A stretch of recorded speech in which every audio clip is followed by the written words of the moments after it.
Right, welcome back. Now in this lesson, we're going to go through the paper 1 of the 2020 P6 Prelim exam mathematics paper for Eunos Primary School. Now if you are my student and you have the paper with you, so please get ready, your paper and your green pen. If you are just watching this for revision, do pause at the question to try on your own before you proceed.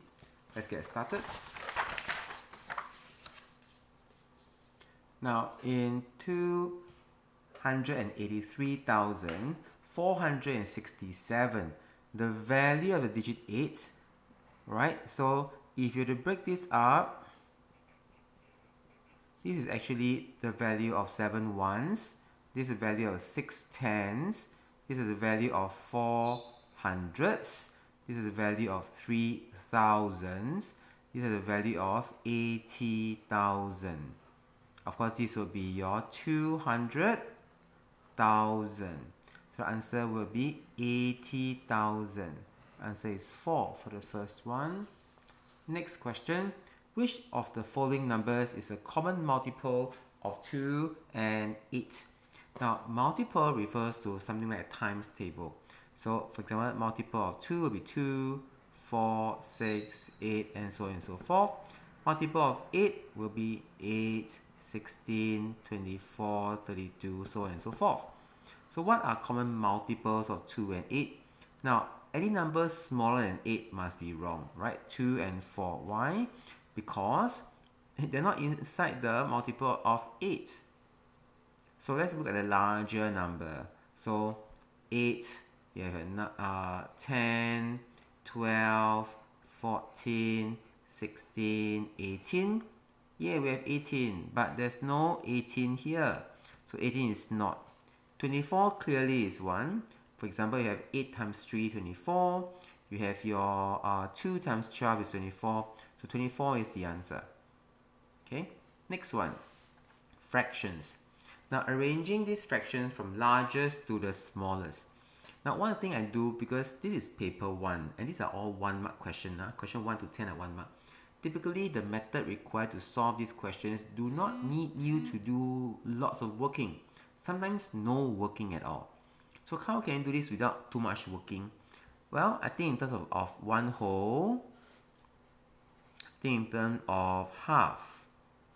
This is half, right? So I think this is half. Let's think in terms of 2/3.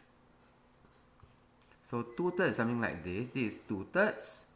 Think of 1/4, it is half, 1/4 is here. So 1/4 is like this. Then your 2/3 is like this. Okay? And 2/5 is smaller than a half. Right? It's smaller than a half. So, and larger than 1/4. So it's roughly that. So from the largest to smallest, so clearly largest one so far, this is the largest. So I must have 2/3 as the largest. That's the only possible answer here.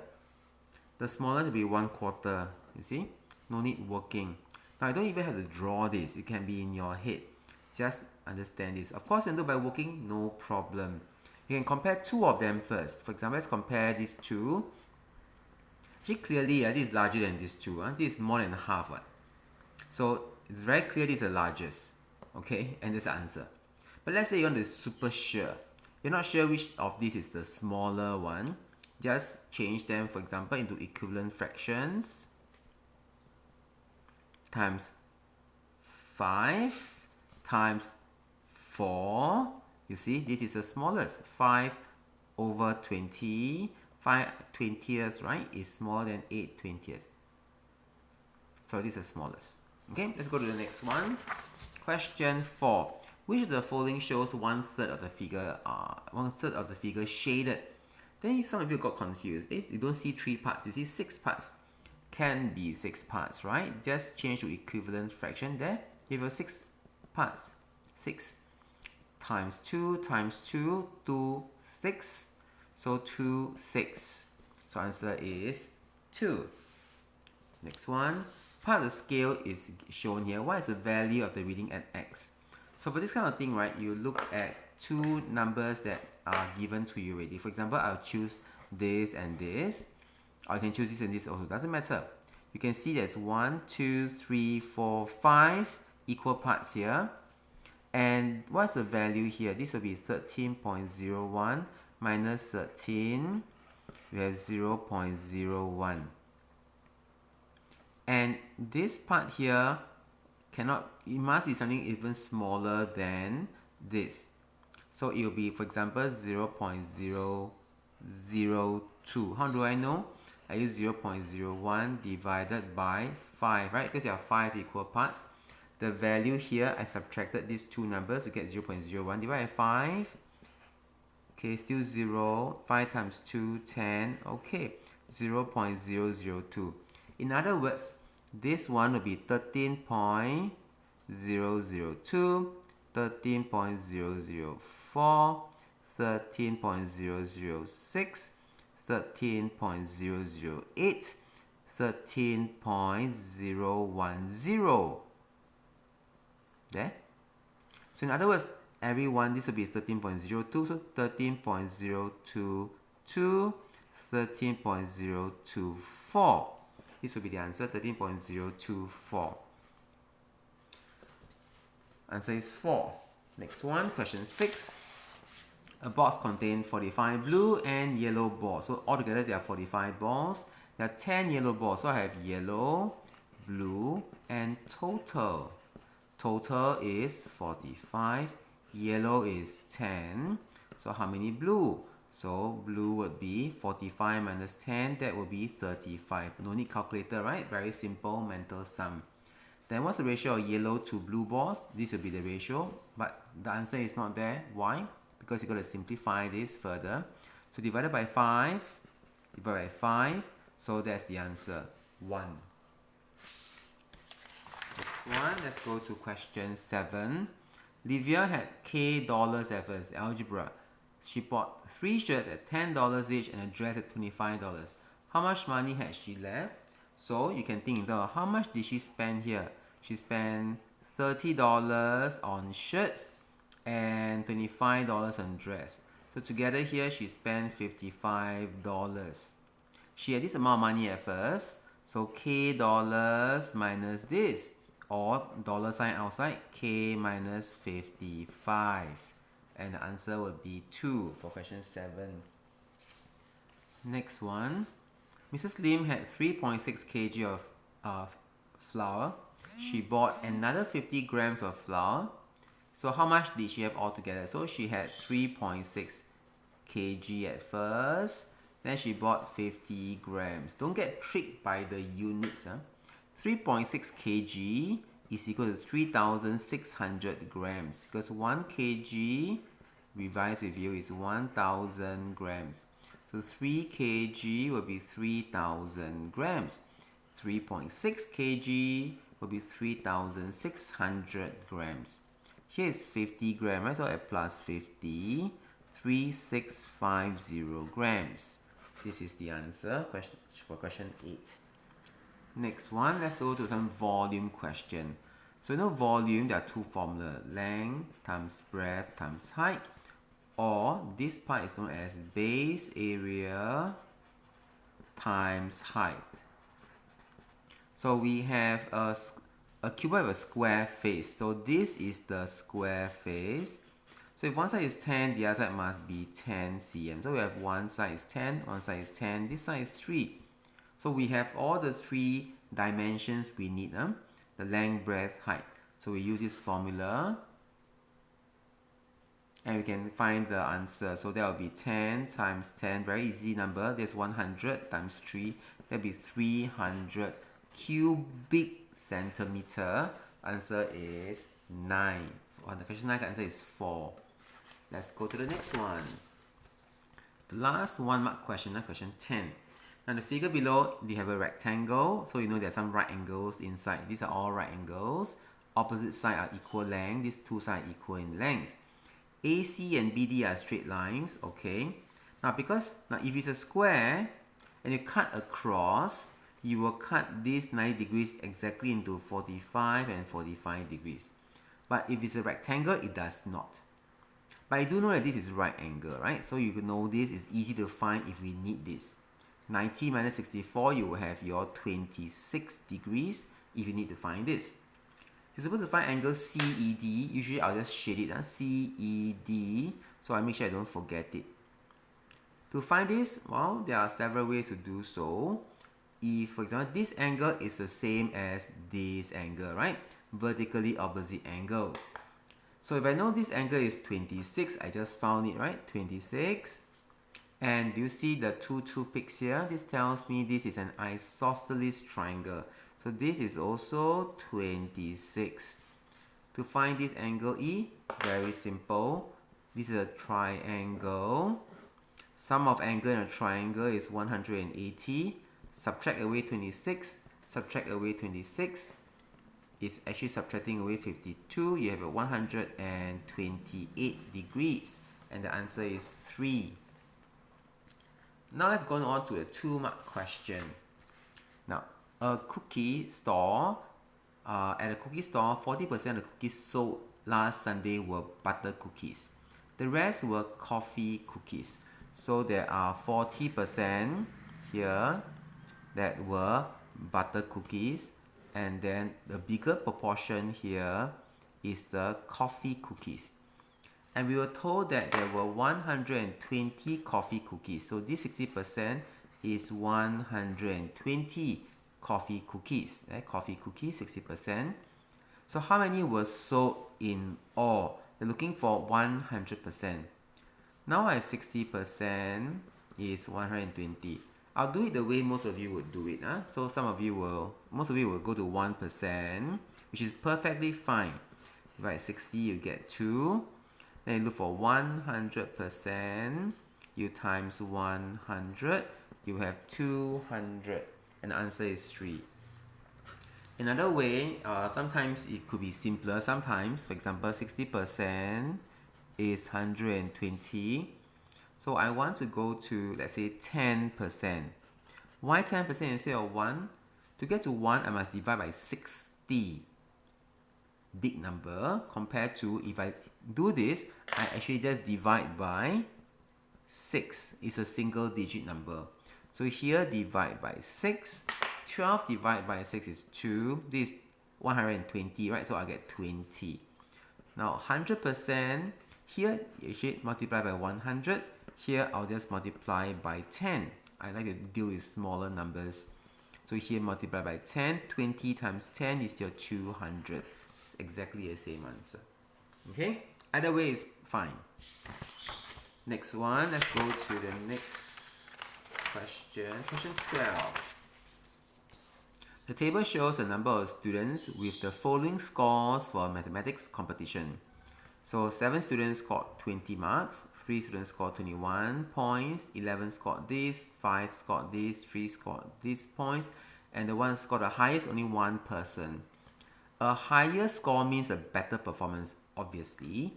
Prizes were given to the top 30% of the pupils. Okay, now I must know what is the total. Okay, now what was the lowest score she could have scored? Let's find out. So total is 7 plus 3. I'll get 10. Now when I do this, I try to see if I can combine to tens. So 1 plus 3 is 4. 4 plus 5 is 9. 9 plus 1 is 10, right? So 9 plus 11 will be 20. So altogether here, I have 30 students. 30%, so 100% will be 30 students. 10% will be, divided by 10, it will be 3 students. Top 30%, remember I told you earlier on, I don't like to go to 1%. So if I do like 10%, you see, I don't get decimals. So here, 10 times 3 is 30. 3 times 3 is 9. The top 9 pupils will get a prize each. Now top 9, so 1 plus 3 plus 5 is 9, right? So the minimum score, the lowest possible score she could have scored is, she could still score 23 marks, and she'll still be in the top 9 students, which is the top 30%, and she will still get a prize. So for question 12, the answer is 3. Let's go to question 13. In the figure below, W, X, Y, Z is a parallelogram and T, W, Z is a equilateral triangle. That tells you this is 60, right? Sometimes I just fill it in first just for fun. Now, parallelogram means opposite angles are equal, so this is 110. And since these are parallel lines, so this angle will be 70. How do I get 70? 180 minus 110 and get 70. So I think I have almost all the angles ready. Come on, show me what you want me to find. TZY. TZY is just addition of your 60 plus 70. So 60 plus 70 is equal to 130. Easy peasy, right? Now let's go on to question 14. Siyong had a rectangular piece of paper 20 by 9 cm. Sometimes it's good to just draw it out. See how many seconds did it take to draw this? Less than 5 seconds. So this is the rectangular piece of paper. He cut out as many squares as he could. And the square has a side of 3 cm. So how many squares did he cut out? I'm going to redraw this for teaching purposes. So on one side, okay, 3, right? So 3. So every part here is 3 cm, 3 cm, 3 cm, because these will all make up to 9 cm. That is this part here. So here is 3 cm. See, I have 3 squares. Here is 3 as well. 20 divided by 3 is 6. So I have 1, 2, 3, 4, 5, 6. 3, 3, 3, 3, 3. Now, if I have this number of squares,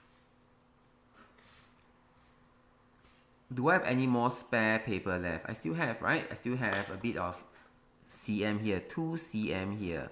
Why 2? 3 times 6 is 18. 18 plus 2 is 20. So how many squares can I get? I can get, here is 6. Here is 3. There are 6 of these, right? 1, 2, 3, 4, 5, 6. There are 3 of these. 1, 2, 3. So 6 times 3 is 18. Of course, I can count. 1, 2, 3, 4, 5, 6, 7, 8, 9, 10, 11, 12, 13, 14, 15, 16, 17, 18. So answer is 2. Now, for the last question in this section.